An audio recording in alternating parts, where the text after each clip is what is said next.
April 18, 1943, approximately 1500 hours above Cape Bon, Tunisia. The late afternoon sun stretched long shadows across the Mediterranean as one of the most lopsided air battles in history prepared to erupt. Within minutes, the Luftwaffe would suffer staggering losses between 24 and 59 transport aircraft, depending on the source, in what American pilots would forever remember as the Palm Sunday Massacre. German records confirm 24 Ju-52 transports destroyed and 35 more damaged. American claims soared higher, estimating between 50 and 70 destroyed, but the precise count mattered less than the shockwaves the event unleashed. In just 15 minutes of combat, U.S. P-40 Warhawks showcased such absolute dominance that German confidence in victory began to fracture. The clash matched 47 P-40 Warhawks and 12 RAF Spitfires against 65 lumbering German Ju-52 transports, shielded by roughly 15 Bf-12-9s and 4 or 5 Bf-12-10s. The outcome was catastrophic: at least 24 transports obliterated, 35 crippled, 9 Bf-12-9s and a Bf-12-10 shot from the sky against American losses of only 6 P-40s and a single Spitfire. This devastating kill ratio was more than a tactical triumph. It was proof of an American air supremacy that German doctrine had dismissed as impossible. What the Luftwaffe pilots that Palm Sunday didn't realize was this: ultra-intelligence had already compromised their communications. U.S. pilots had trained precisely for this ambush, and the industrial democracy they had mocked had forged warriors capable of cold, systematic destruction. By April 1943, the Afrika Korps' position in Tunisia was desperate. Trapped between Montgomery's 8th Army advancing from the east and U.S. forces pressing from the west, some 250,000 German and Italian troops depended entirely on aerial supply. The Mediterranean had become a graveyard for Axis shipping, with Allied squadrons from Malta sinking vessels at an unsustainable rate. Operation Flax, the Allied plan to choke off this aerial lifeline, launched on April 5, 1943. Unlike earlier sporadic interceptions, Flax was a campaign of relentless interdiction, powered by ultra-intelligence. Codebreakers at Bletchley Park read German transmissions in near real time, delivering Allied squadrons precise data on transport timetables, routes, and escort strength. The Luftwaffe had scraped together every available aircraft for these desperate Tunisian supply runs. Their backbone was the venerable Junkers Ju-52, a rugged tri-motor workhorse that had carried the Reich's fortunes from Spain to Crete. By spring 1943, these transports flew multiple daily sorties from Sicily to Tunisia, hauling vital supplies or evacuating the wounded. The Germans believed their lifeline remained secure. They skimmed the sea at just 50 feet to evade radar, varied departure times to avoid predictability, and relied on elite escorts from JG-27 and JG-53. Yet none of these precautions mattered when the enemy already knew your every move. On April 18, 1943, the Luftwaffe's fate was sealed. A vast German transport formation, homebound to Sicily after another run to Tunisia, droned low across the waves. 65 Ju-52s flew in tight defensive boxes, guarded by hardened veterans of JG-27 and JG-53. They never knew the hunters were already waiting. These escort pilots were hardened veterans of the Desert War, many with dozens of victories to their names. Yet they faced a fatal limitation: fuel capacity. Operating at extreme range, the Bf-109s could sustain no more than 20 to 30 minutes of combat over Cape. Any prolonged fight risked forcing them to disengage or ditch in the Mediterranean. This weakness, exposed by ultra-intercepts, would be mercilessly exploited. On the Allied side, the 57th Fighter Group had trained relentlessly for this moment. Based at LGM in Tunisia, they had spent weeks rehearsing large-scale transport interception. For this strike, the group committed all its squadrons, joined by the 304th Fighter Squadron of the 32nd Fighter Group for the 7 P-40 Warhawks in total, high above 12 Spitfires from 92 Squadron RAF, would provide top cover. The P-40 Warhawk was not the most advanced American fighter, yet it had been steadily refined for the Mediterranean theater. Modified superchargers improved its altitude performance, while its 650 caliber machine guns were harmonized for maximum lethality at 250 yards, the perfect range for ripping apart transports. At approximately 1500 hours, the German formation was sighted flying northeast towards Sicily at very low altitude, reports ranging from 50 to 1,000 feet. The Ju-52 transports held tight, V-shaped defensive boxes, a formation that once offered mutual protection but would now prove a death trap. The Allies were in position. The P-40s swept in from 4,000 feet, while the Spitfires loomed above at 15,000. With the setting sun at their backs, the attackers were invisible until the last moment. Below, the German formation was silhouetted starkly against the sea, perfect targets outlined in silver. When the Allies struck, the escort faced an impossible dilemma. To climb and intercept meant burning precious fuel and abandoning the transports. To remain low meant conceding the altitude advantage. The German commander chose to engage, ordering his fighters upward. It was a courageous call, but ultimately futile. What followed was less a battle than an execution. American P-40s dove in successive waves, each pilot singling out transports and shredding them with mechanical precision. The Ju-52's defensive armament, a single 13mm dorsal gun and two 7.92mm beam guns, was hopelessly inadequate. Allied pilots later recalled passengers firing rifles, pistols, even machine guns through cabin windows in a desperate effort to fight back. Brave, yes, but utterly futile against high-speed passes and the withering hail of 550 caliber fire. The Ju-52's thin aluminum skin offered no protection. Aircraft erupted in mid-air, disintegrated into the sea, or limped toward the Sicilian coast before crash landing. Above, Spitfires tangled with the escorts, forcing them into a losing fight while P-40s continued the slaughter below.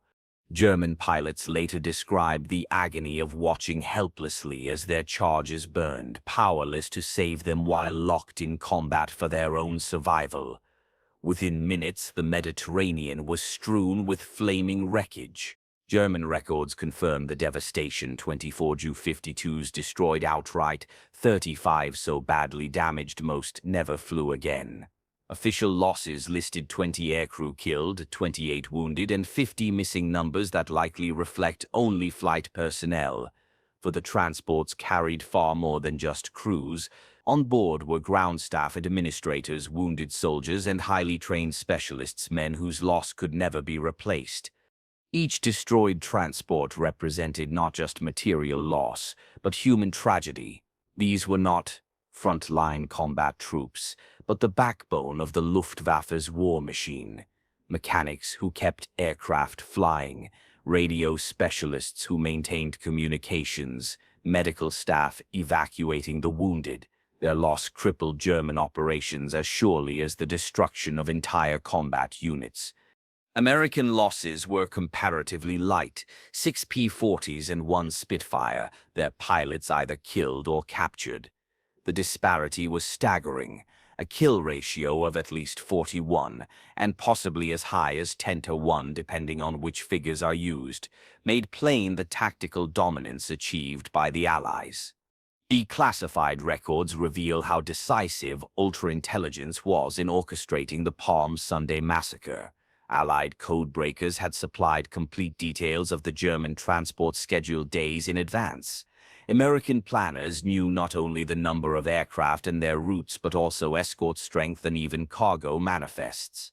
With such knowledge, Allied squadrons positioned themselves with surgical precision. Fighters were already in the sky, at the right altitude, waiting. Fuel loads were calculated for maximum endurance. Ammunition belts, armor-piercing, incendiary, and tracer were tailored specifically for tearing apart transports. The Germans never imagined their communications had been compromised. Post-war interrogations showed they believed the ambush to be chance, perhaps the work of coast watchers or sheer bad luck.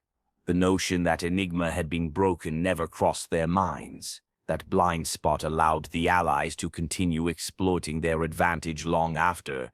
At Luftwaffe headquarters in Rome, the first reports were met with disbelief. Staff officers dismissed them as exaggerations, the panic of men under fire. But as confirmation poured in, from surviving aircraft, Italian observers, and German naval units hauling survivors from the sea, the scope of the catastrophe became undeniable. Field Marshal Albert Kesselring, commanding Axis forces in the Mediterranean, responded immediately. All daylight transport operations were suspended. His war diary entry for April 18th is terse, almost hollow, reflecting not just the loss of aircraft, but the shattering realization that the Luftwaffe's aerial lifeline to North Africa had been broken beyond repair. Daylight transport operations have become impossible. Night operations only, until further notice. So read the terse order from Luftwaffe Command. Hitler's reaction, however, was predictably extreme. He demanded courts-martial for the escort commanders, accused the transport pilots of cowardice, and ordered immediate reinforcement of Mediterranean fighter strength commands that could not be fulfilled given Germany's overstretched resources. The Palm Sunday Massacre effectively ended German daylight aerial supply to Tunisia. Coupled with Allied dominance at sea, the Luftwaffe's defeat severed the Afrika Korps lifeline at a decisive moment. Units that had held defensive positions despite shortages now faced total logistical collapse. General Hans-Jürgen von Arnim, commander of Army Group Africa, understood instantly, without resupply his forces could endure for only weeks. Indeed, less than a month later, on May 13, 1943, the Axis in North Africa surrendered. The massacre had hastened the end. Beyond its tactical impact, Palm Sunday showcased the emergence of American air supremacy in the Mediterranean. German formations that once relied on Luftwaffe protection now knew they would fight without it. The psychological blow rippled through the Wehrmacht. To the Germans, the battle revealed alarming technological disparities. The P-40 Warhawk, which their intelligence had long dismissed as obsolete, demonstrated unexpected prowess. Modified engines enabled operations at altitudes the Germans believed impossible for the type. New gun sights allowed astonishing accuracy, with Allied fire described as impossibly precise. Most unsettling of all, American radios worked flawlessly. Every P-40 pilot could communicate clearly with his wingmen and squadron leaders, coordinating attacks with a cohesion the Germans, plagued by unreliable sets and frequent failures, could not match. This simple, reliable communication translated directly into battlefield dominance. American logistics also proved decisive. P-40s over Cape Bon maintained high readiness despite desert conditions. Spare parts were abundant, fuel reserves secure, and ammunition stocks overflowing. German units, by contrast, were crippled by chronic shortages of everything. Perhaps most decisive, though, was the yawning gap in pilot training. American aviators entering combat in 1943 averaged more than 300 flight hours. They had practiced gunnery, formation tactics, navigation, and combat maneuvers in safety before ever seeing the front. German pilots, meanwhile, were products of an abbreviated training pipeline. Fuel shortages limited flying hours, instructor pilots were siphoned into combat units, and training aircraft were pressed into service. The rigorous program that had once produced the Luftwaffe's early elite had collapsed under the strain of multi-front war, and the disparity would only grow. By late 1943, new American pilots would average more than 400 hours before their first mission, while German trainees, starved of fuel and aircraft, entered battle with a fraction of that experience. While German pilots averaged only 80 flight hours, their American counterparts often exceeded 300. The Palm Sunday Massacre was not an aberration, it was a preview of the Luftwaffe's systematic destruction. Far from an isolated incident, it was part of the sustained Operation Flax campaign. On April 5th, Allied fighters had already downed 14 Ju-52s. 5 days later, another sweep claimed 20 more. On April 19th, the very next day after Palm Sunday, South African Air Force squadrons intercepted and destroyed 16 Italian SMU-80 torch. The climax came on April 22nd, when Allied fighters ambushed a formation of Mi-323 giants, the 6-engine Leviathans of the Mediterranean.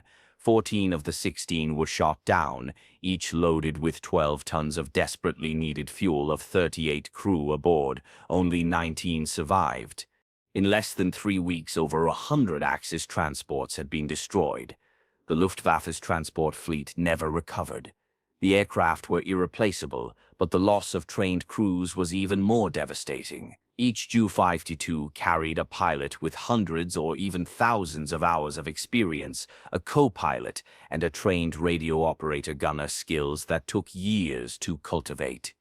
Their sudden destruction was a blow Germany could not absorb. The psychological impact was profound. Transport pilots, once operating with near impunity, now knew they flew death traps. Escort fighters recognized they could not shield their charges. Ground troops learned they could no longer count on aerial resupply. Within the German High Command, Palm Sunday forced a grim realization: if the Luftwaffe could not protect lumbering transports in daylight, how could it possibly defend German cities against the bomber offensive that loomed on the horizon? The slaughter over Cape Bon foreshadowed the devastation soon to reign upon Germany itself. For the Americans, it was vindication, the proof that systematic training, technological refinement, and industrial might could yield battlefield dominance. Young pilots, products of a democracy the Nazis dismissed as weak, had demonstrated ruthless, lethal efficiency. The 57th Fighter Group was awarded a Distinguished Unit Citation, while several pilots became aces in a single day. Yet beyond medals and citations, Palm Sunday instilled unshakable confidence in American airmen and validated the doctrine of teamwork, fire discipline, and mission focus. Far from diminishing warrior spirit, this approach had proved devastatingly effective. Both sides exploited the battle for propaganda, with vastly different results. American newsreels showcased dramatic gun camera footage of exploding transports, splashed with captions like "Easter egg hunt over Tunisia" and "Luftwaffe's Black Sunday." German propagandists, by contrast, struggled to mask the disaster. Denials collapsed under neutral confirmation, and blaming Italian treachery or mechanical failure crumbled under survivor testimony. Eventually, they portrayed the massacre as heroic sacrifice. But within the Wehrmacht, the truth spread quickly. Soldiers made dark jokes about Easter eggs that cracked on first touch. Songs mocking Luftwaffe leadership circulated in the ranks. The myth of German air superiority, cultivated since Spain died over Cape Bon. The consequences reached beyond North Africa. Hitler, shaken by the losses, diverted fighters from the Eastern Front to the Mediterranean, weakening German strength before the decisive Battle of Kursk. The Americans, emboldened, accelerated plans for the invasion of Sicily and daylight bombing campaigns over Germany. Within German officer circles, Palm Sunday became a grim case study in underestimating American power. For some, it was the moment they began to believe the war was unwinnable. Military historians today regard the Palm Sunday Massacre as one of the most one-sided air battles of the Second World War.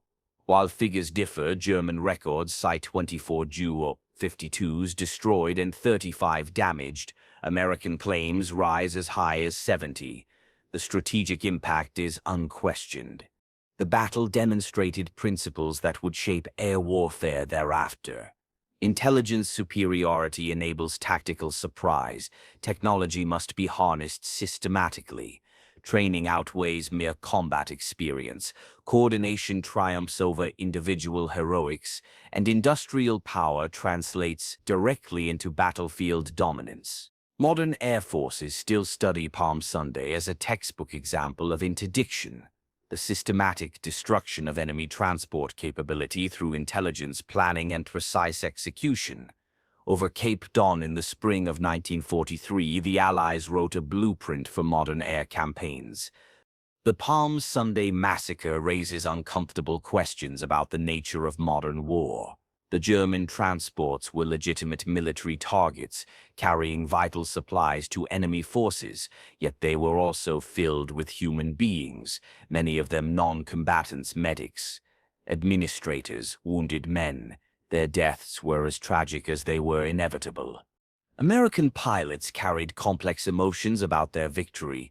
They had done their duty with skill and precision, yet many were troubled by the one-sided nature of the slaughter. Shooting down nearly defenseless transports, while militarily necessary, lacked the honor of fighter versus fighter combat. These moral tensions reflected a deeper transformation. Warfare was no longer about individual duels, but about industrialized destruction. The Americans had not sought glory. They had executed a mission. They killed efficiently, systematically, without hatred, but also without mercy. This was modern war, impersonal, technological, devastatingly effective. The Palm Sunday Massacre left enduring lessons for military professionals. First, intelligence superiority enables tactical victories disproportionate to the forces engaged. Second, once achieved, air superiority allows systematic destruction of enemy logistics. Third, industrial capacity and training infrastructure prove decisive in prolonged conflicts. The battle also highlighted the extreme vulnerability of transport operations without control of the skies. Modern militaries took those lessons to heart, investing heavily in defensive systems for transports and recognizing the need to secure air superiority before attempting large-scale aerial logistics. Palm Sunday also underscored how quickly dominance can shift. The Luftwaffe, which had ruled the skies from 1939 through 1941, was helpless by 1943. No advantage is permanent. Adaptation and innovation are survival itself. The massacre lasted barely 15 minutes, but its implications echoed across the remainder of the war and into the post-war world. Over Cape Bon, American fighters did not simply destroy German transports. They announced the arrival of American air power as the decisive force of the century. The Germans, stunned at how so many planes could be destroyed so quickly, were experiencing more than tactical surprise. They were witnessing the rise of a new military reality. Industrial democracy, mobilized and organized, could generate combat power far beyond anything authoritarian regimes could match. Palm Sunday proved that technological superiority, systematic training, and industrial might could overcome experience, individual skill, and ideological fervor. The Americans had turned warfare into science, and science was proving more powerful than the warrior mystique that had carried Germany to its early triumphs. Historians rightly call April 18, 1943, a watershed in aerial warfare. In roughly 15 minutes, between 59 and 70 German aircraft were destroyed or crippled. The Luftwaffe's transport capability in the Mediterranean was shattered, accelerating the collapse of Axis forces in North Africa.